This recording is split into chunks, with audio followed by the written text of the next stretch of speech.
Namaste and welcome to the Healing Mirror podcast. My name is Soraya Saraswati, and here I'm offering discussions, global satsangs, and interviews with spiritual teachers, philanthropists, and awakened and inspirational humans.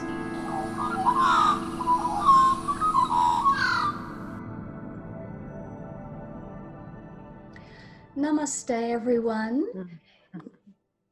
and namaste, Gangaji. This is the Healing Mirror podcast here, and I'd like to introduce a very special guest today. Gangaji is someone I've been aware of for a very, very long time, and I read a couple of your books during the 90s. But I was busy raising children then, so I never got to see you when you were in Australia.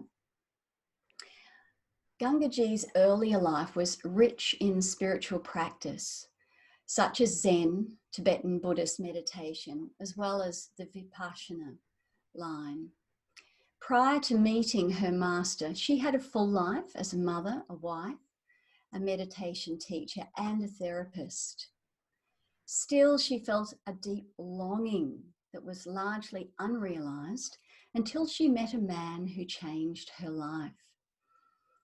And it was her husband, I believe, Eli Jackson Bear, who called her to India to meet a man who he shared with her was the real deal. And there on the banks of the Ganga, Gangaji met Sri Punja, who is known affectionately as Papaji. And it was in Papaji's presence and through his grace that Gangaji came to full self-realization or self-recognition. Her personal journey of suffering, searching and seeking ended, and her true life's journey began to flower, free of any resistance. Gangaji's dedicated her life since then to sharing Papaji's message, to sharing that far and wide, and she's come here to Australia and to many parts of the world to offer satsang. She's authored and co-authored over 10 books, and something I'm looking forward to hearing about is her work in the prison system in the US as well. So Gangaji's coming to us here. We're meeting in cyberspace.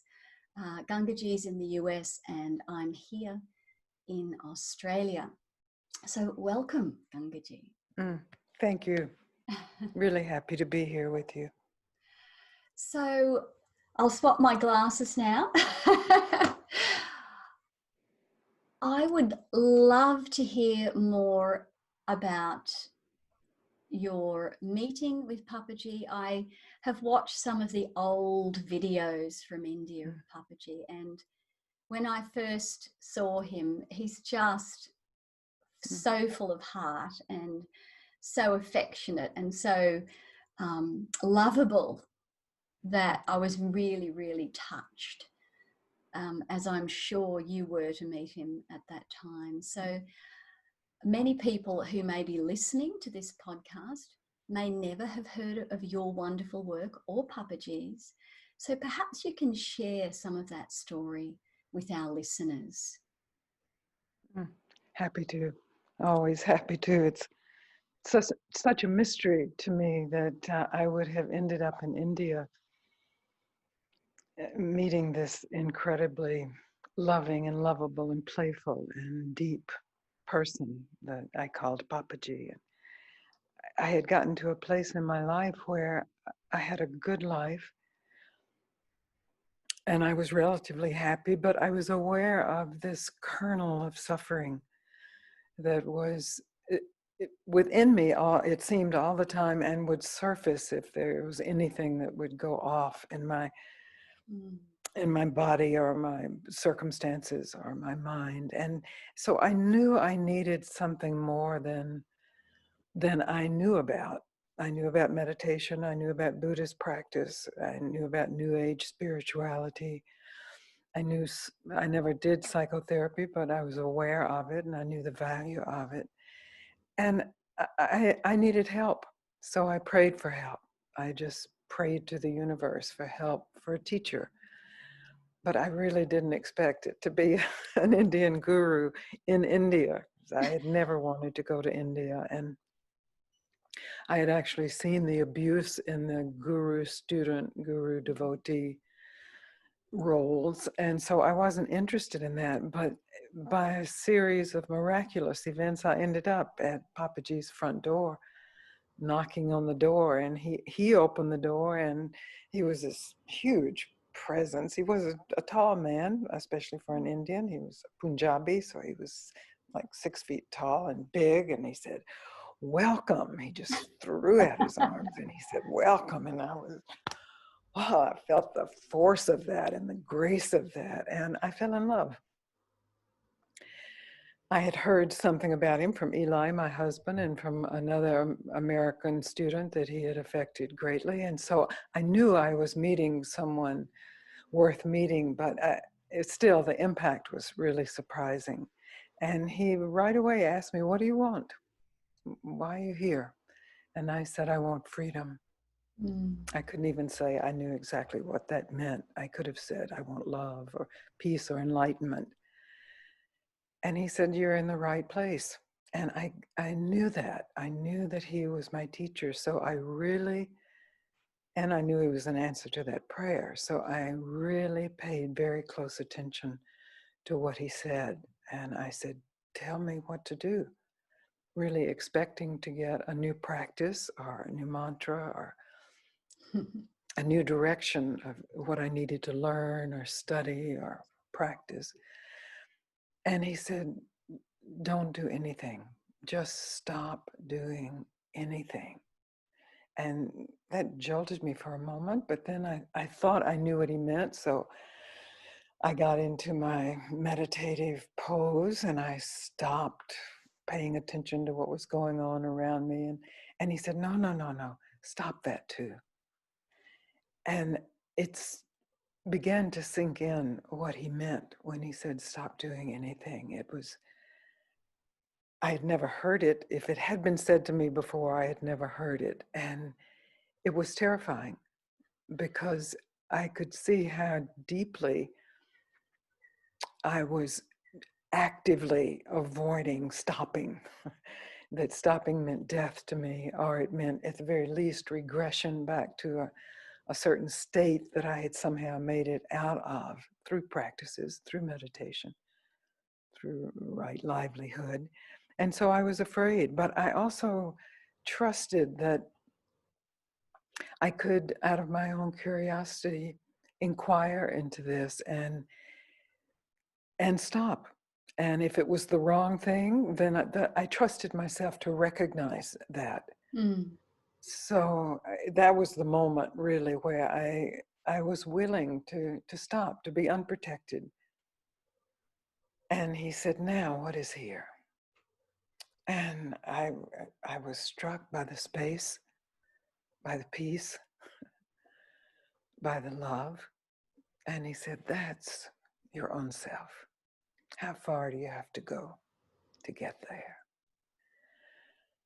So this was my meeting with him. And at that time I was with him just 6 weeks, but so rich and deep and filled with his grace. And he said one morning, "I had a dream about you, and I dreamed that your name is the Ganga." We were meeting by the Ganga. He had a little cottage by the Ganga. And so he gave me the name Ganga. He said, "Now when you go back, tell people to call you Gangaji." And at first I thought, I'll never do that. That's not my style. I mean, I'm not going to do that. I had made fun of people coming back from India with Indian names. But he then followed that up with saying, "You make yourself available. And if people have questions for you, they'll come to you. And you tell them your name is Gangaji." The G part is a respectful addition to Ganga. And just speak from your own experience. And I was really startled at that because I was very much a student. I'm still a student. And he said, good, that's right. And he sent me out to meet people. And that's what I've been doing since then. That was 30 years ago. And blissfully, and that's what brings me here to you and to everyone listening and viewing you. And really, I'm here not to give a teaching. As he said, it was no teaching. It was really an invitation for this moment, to take this time to stop and see what is always here. It's almost an undoing, isn't it? It's almost an unseeing, because I actually spent the 80s in an ashram, and having left that system, also see many flaws, although it was all started with great heart and with great enthusiasm and from the right place. And I gained many deep learnings and understandings from my time there. I also saw the flaws in that system as well, because we're all human. And, unless we actually have experienced the true knowing, know thyself, then we're still acting from all the patterns and the history that we've taken on. And I love the way you express, because it was my experience too, that it's actually so simple. So simple, coming back or dropping in to presence of who we are, yet we make it so complicated. Well, it is absolutely simple, but it is also the challenge of a lifetime. Indeed. Because we are attuned to complications. That's part of our survival mechanism. And we're habituated to complications because that's the drama and the entertainment of life. And for me, in that moment of being challenged to really stop and to have no ledge to stand on and to have no teaching to remember, but to stop in this deep place was terrifying. Because I was afraid of my own self. I don't know what I imagined. Just something, I think, wild and untamed and atavistic maybe. And then to discover the simplicity and the spaciousness and the beauty and that it was always here. Because that's a major part of the discovery. It's not something new. It's just what was in the background is all of a sudden the totality.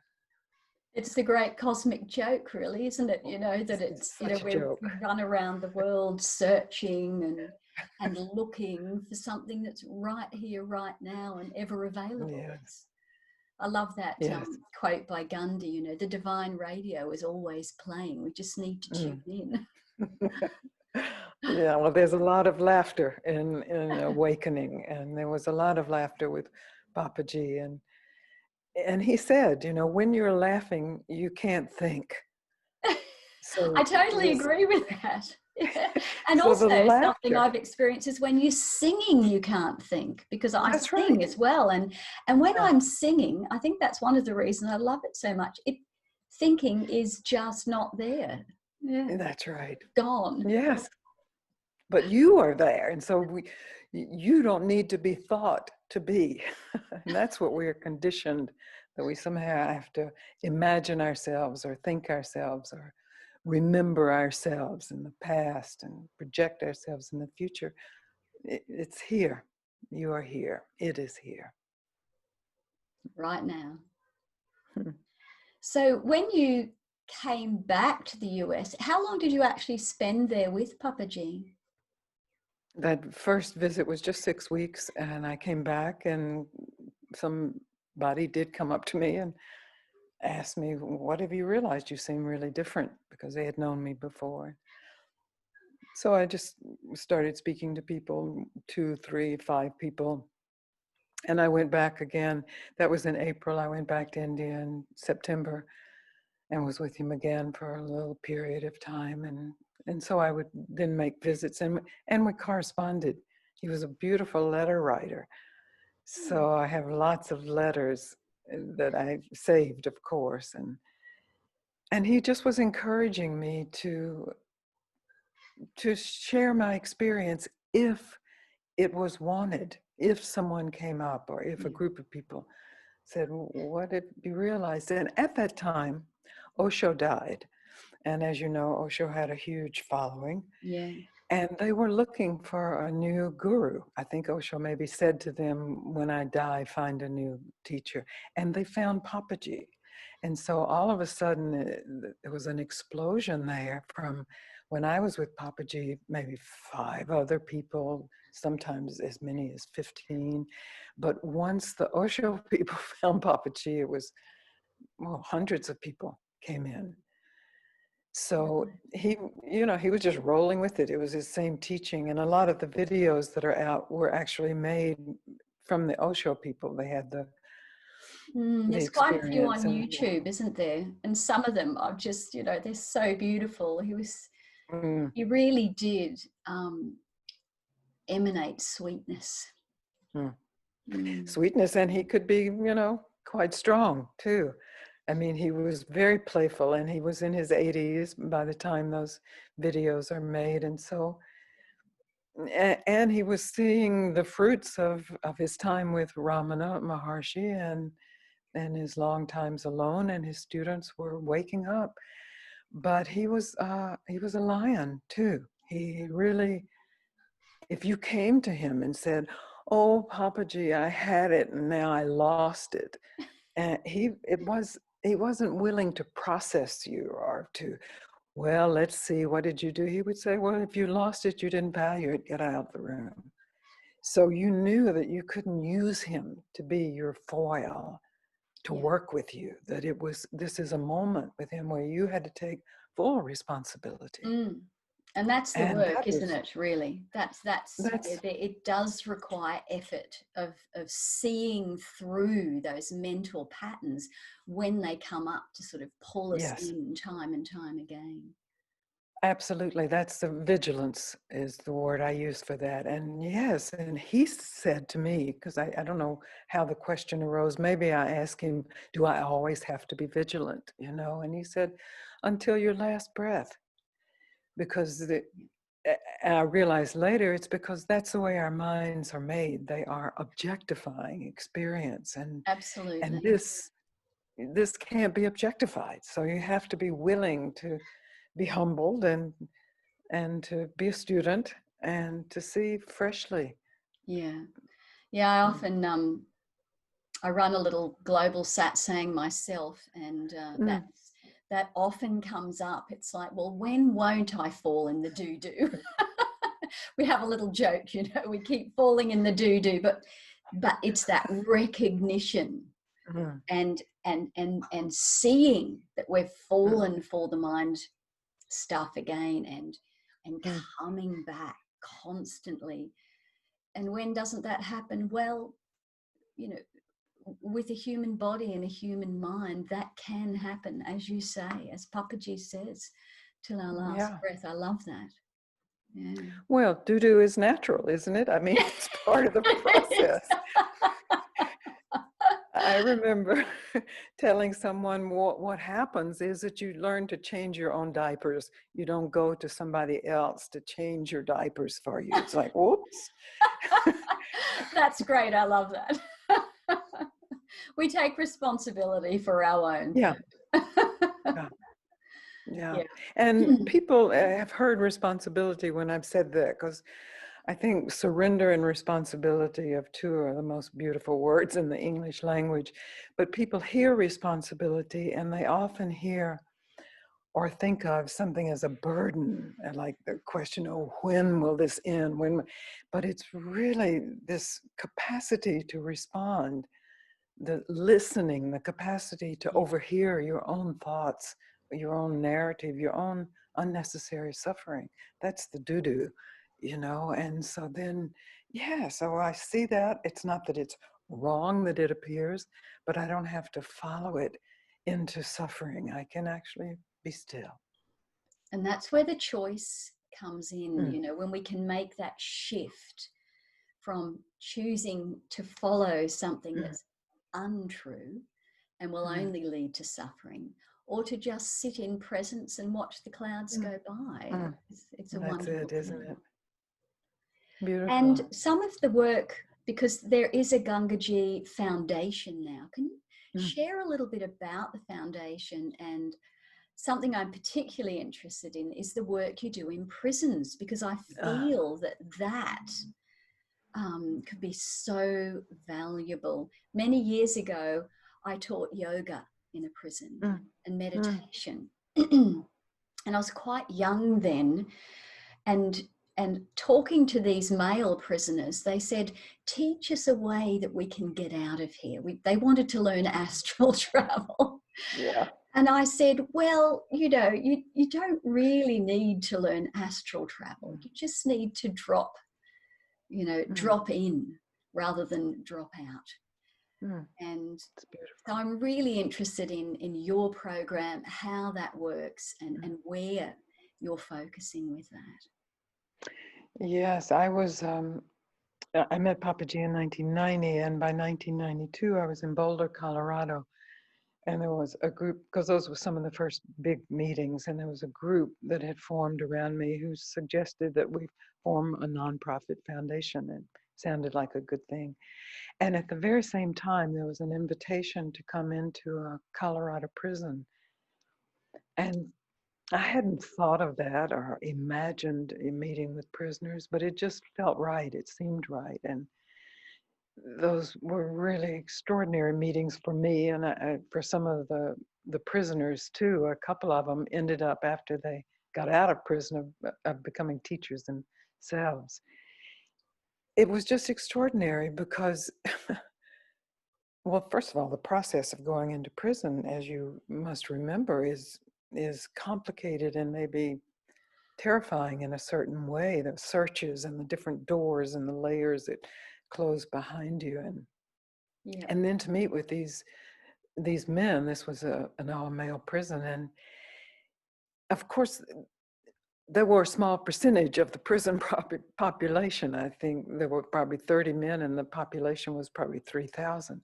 But of those 3,000 people incarcerated, these 30 had some spark and had real questions, and we met in a beautiful, true, human-to-human way.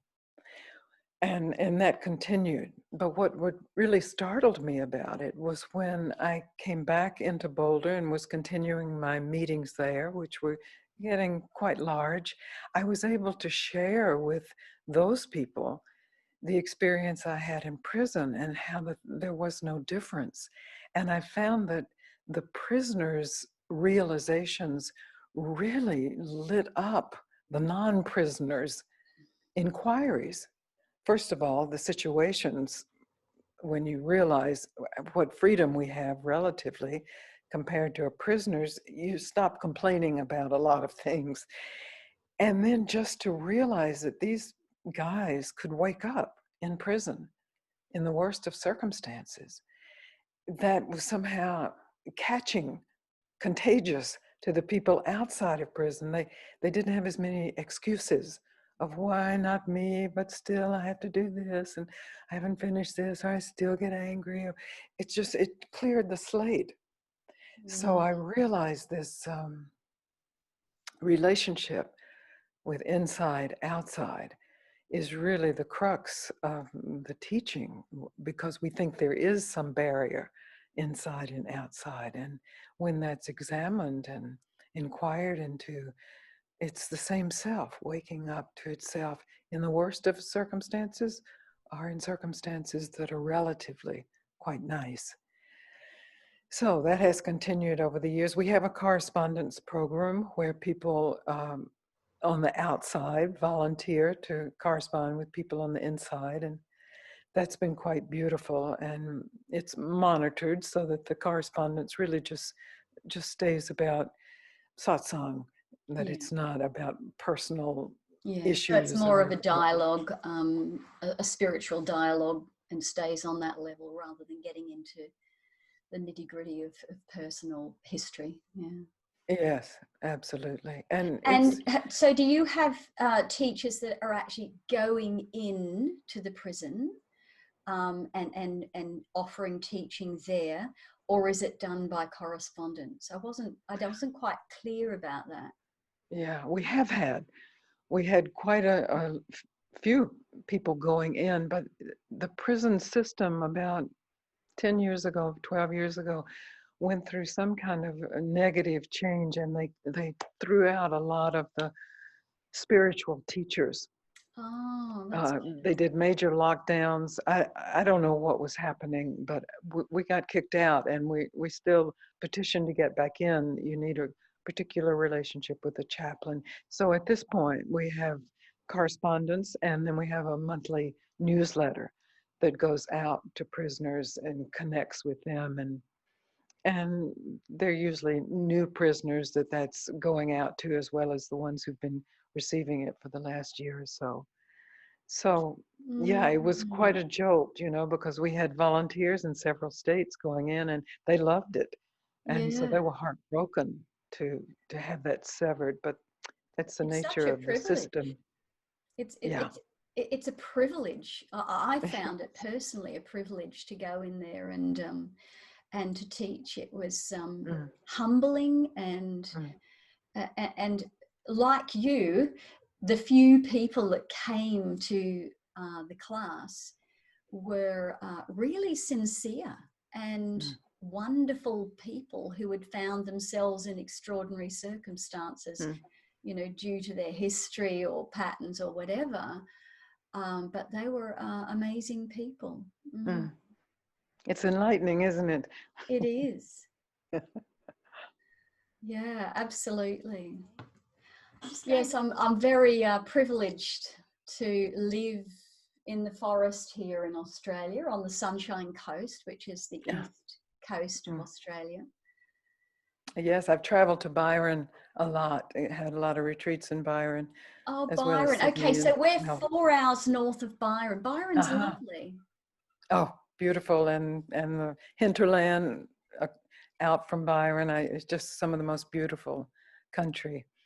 Well, I live in the hinterland, which is quite similar to that, but 4 hours north. Ah, Yeah. must be beautiful. Yes, yeah, it is. It's a privilege, and I Mm, feel very blessed to live here, particularly at this time. I mean, we're living in unprecedented times, and another tumultuous time perhaps in human history at the moment, and with so much seeming chaos and mm, change going on. I always look to that as, the stirring of the pot can sometimes be a mm, clearing as well.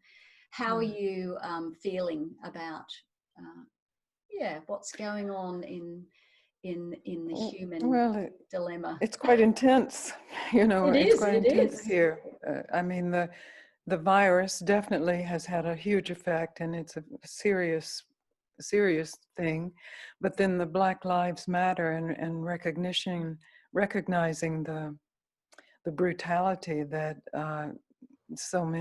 most Black people have had to be aware of, and too many have had to experience, has been really a waking up and a sobering for our nation, because this has been going on since slavery, and the Civil War didn't fix it. And so I grew up in the South of our country in Mississippi, and was very much conditioned to see Black people as inferior somehow, not with hatred, but just with a superior attitude.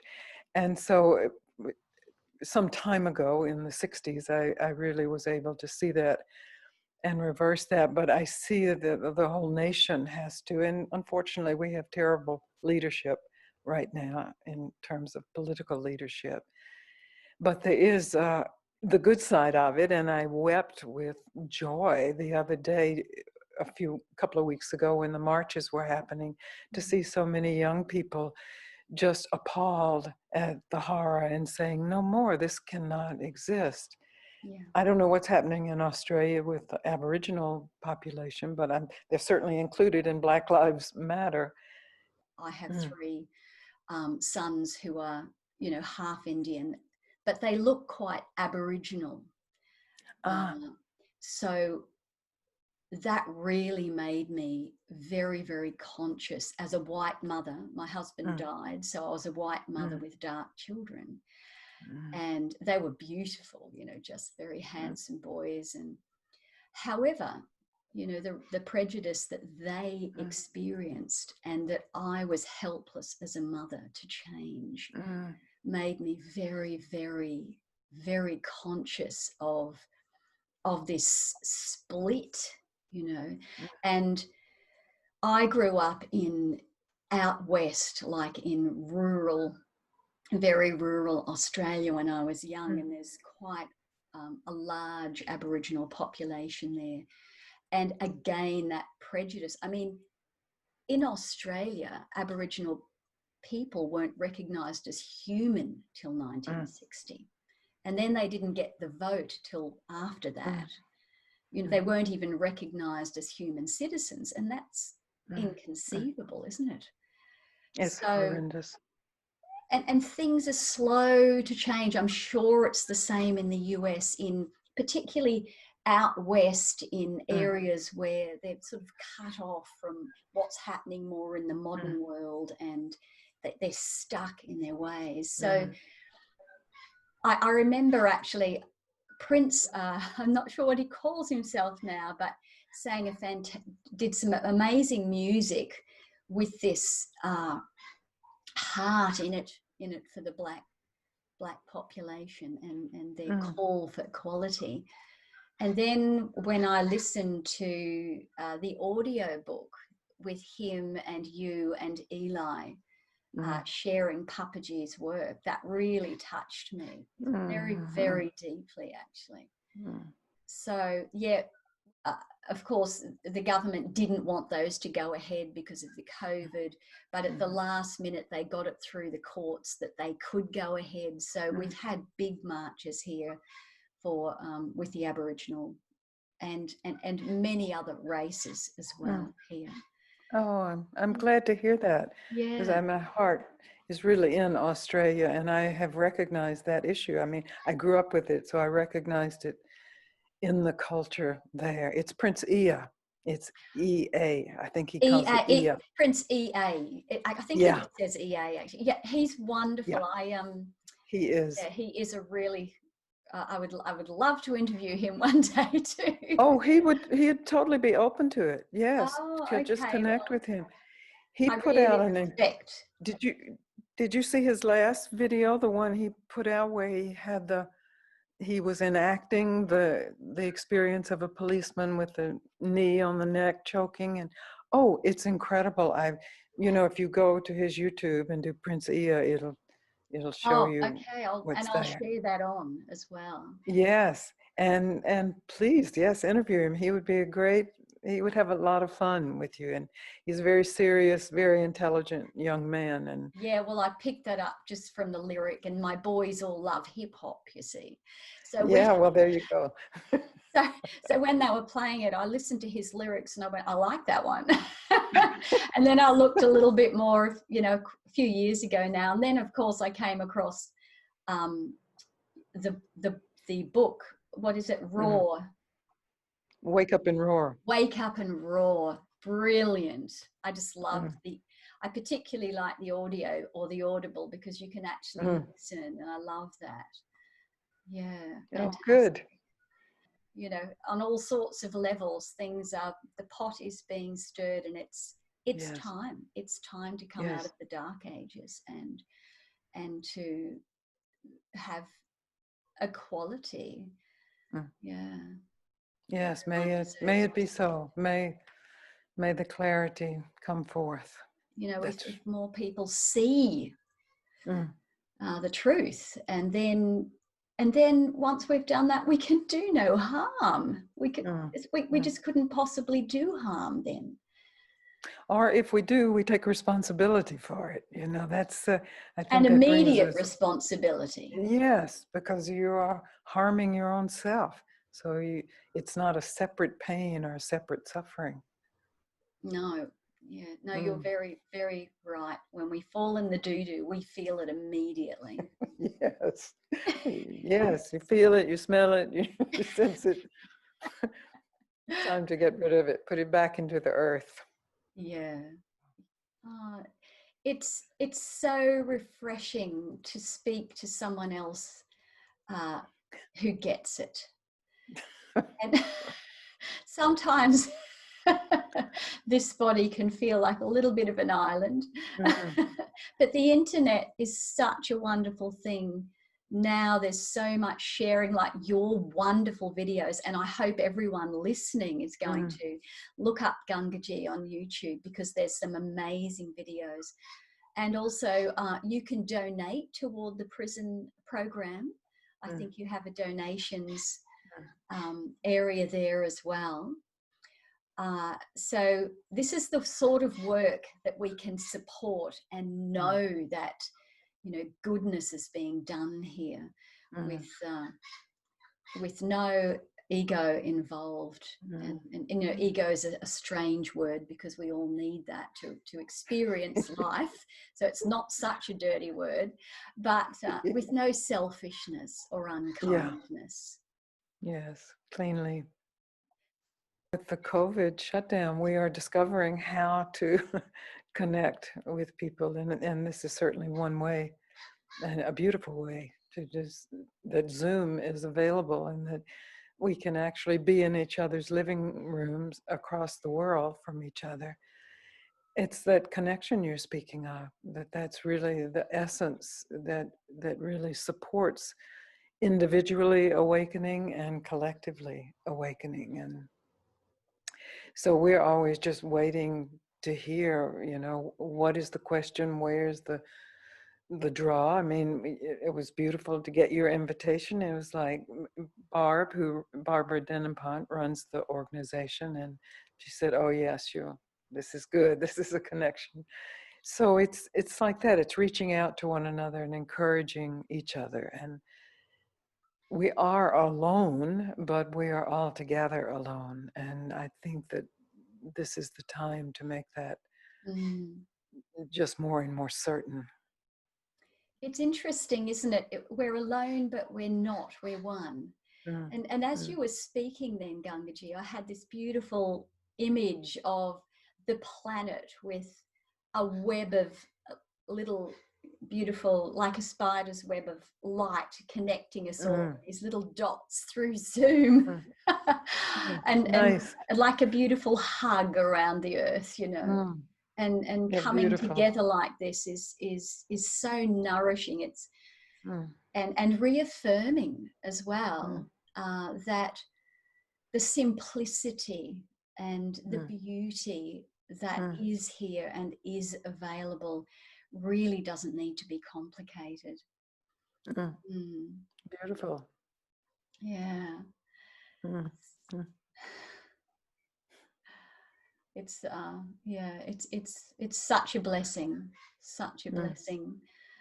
And I think, and I just know, I feel from you that, you know, when we drop into our heart and we let go of our history, and you know, we've all had challenging times, we've all, you know, had pain. And one of the mm, sons I told you about died by suicide in a mm, hospital where mm, he was treated and mm, not cared for when he was 17. So, you know, we've all been there. We've mm, all had difficult times, but yet that love and that joy and mm, that presence is always and mm, ever mm, available, and it's always right here. mm, So mm. if we Yes, can, it brings so much to it.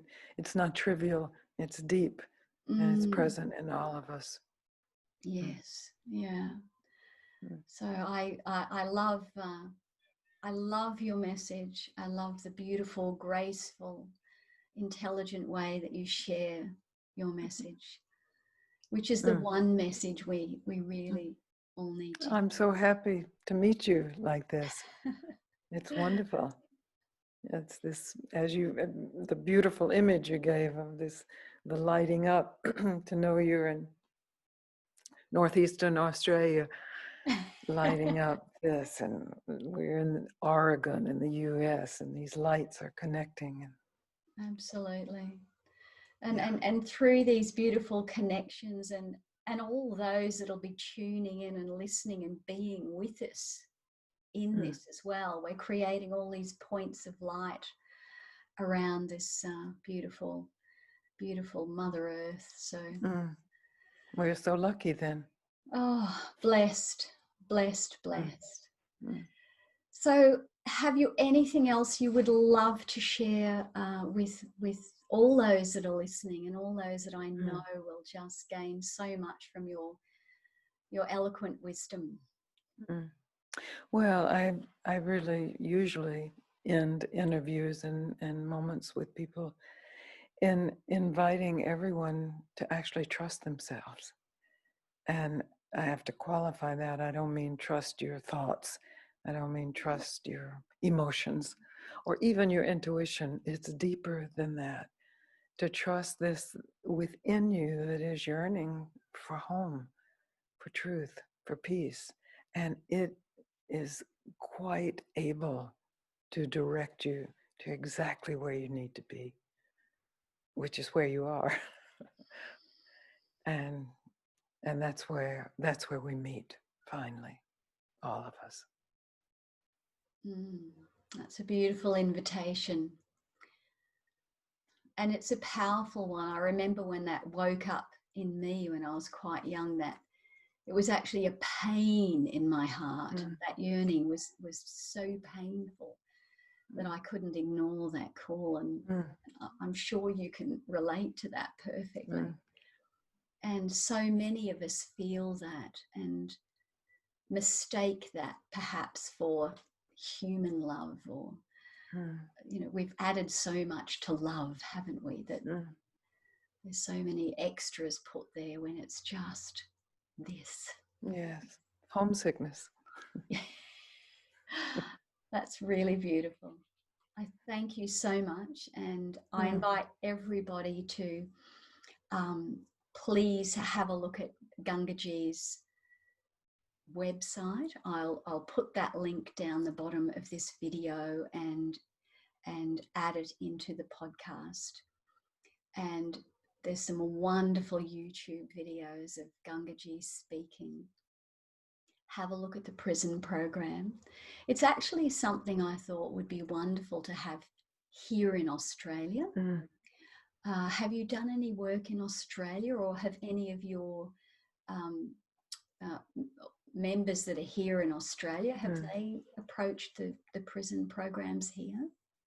There's definitely an interest in Australia, and I don't actually know how much it's been developed. I know around Byron there were a couple of people who were already going into the prisons, and so they just brought some of this information or invitation with them, because yes, it's a universal issue, this prison population.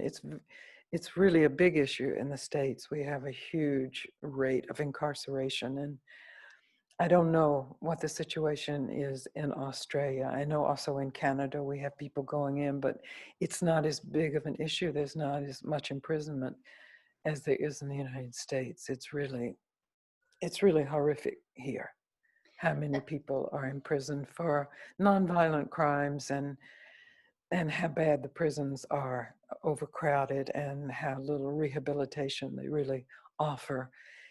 And so that's been the focus, has been in the US, but definitely we always support everyone wherever they are. If they feel inclined to reach out to that prison population, we are here to support you. Yeah, when I first went to the US, I think we're a little bit extra blessed here in Australia down under, because we're protected. We have a smaller population. We're so far away from the rest of the world, and we don't have that extreme poverty and homelessness. When I first flew into LA and visited some different US cities, I was shocked with that homelessness. I was shocked with the level of mental illness that was out there on the streets to see, and the fact that there's no care, free hospital care for people, or free mental health cover for people. And when, the Obama care came in, I thought, oh, thank goodness. That's long overdue. But of course, unfortunately, I think that's been stopped now by a less enlightened decision. But well, it's being stopped. It's being dismantled. It's still there somewhat, but we have a huge problem, and it's a shocking problem, and we need to be shocked by it to recognize the scope of it. It's more in Australia here. We still, we have such a much smaller population, particularly when you look at the area we've got. It's a big island, Australia, and we've got a small population which is mainly around the coastal areas. But what we do have here is too much incarceration of our Indigenous people. And too many deaths in custody, because our Indigenous people here, the Aboriginal people are used to being nomadic. Their land is their life, their connection with earth.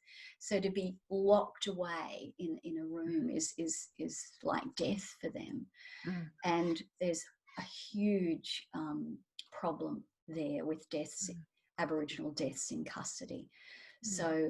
So yes, we do have our own issues, but when I look at the US and the population and the number of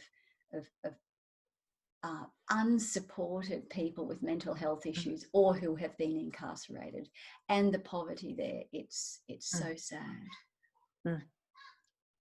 Wow. So sad. And of course, people can't walk around with guns here. That makes a big difference. Yes. That makes a huge difference. Australia is really the beacon for people, because you did have that and you stopped it. And then violent gun deaths stopped. And so we do speak of Australia and how you were able to abolish carrying guns around. So may the clarity of true vision and open heart be revealed in all hearts, in all places. And that's why this work and your words are so important. If there's anything we can do, if rather than, criticizing the system or calling it wrong, let's wake up, let's open our hearts, let's do something, whatever we are called to do. And we're all called to do different things, but whatever that calling is, to follow that, if that's going to uplift even one other person's life. Yes. Thought that someone will, face the dark night of their soul without realizing the light that is here is heartbreaking. Well, I'm glad you're being used so beautifully, and all of your listeners and the people who follow you, and I'm happy we got to meet. Absolutely. Thank you, Gangaji. It's just been an absolute pleasure to have you here. So yes, I'm sure truly. all the listeners will appreciate everything. Thank you. Truly, namaste. As we namaste. began the end. Join me for upcoming podcasts. And please, if you found this helpful, or you'd like to share a comment, or perhaps your own experience, I'd love for you to leave that message down below this podcast. I enjoy reading your feedback, and I'm sure we can all help each other to hold hands, to remain awake, present, clear, and loving. Namaste.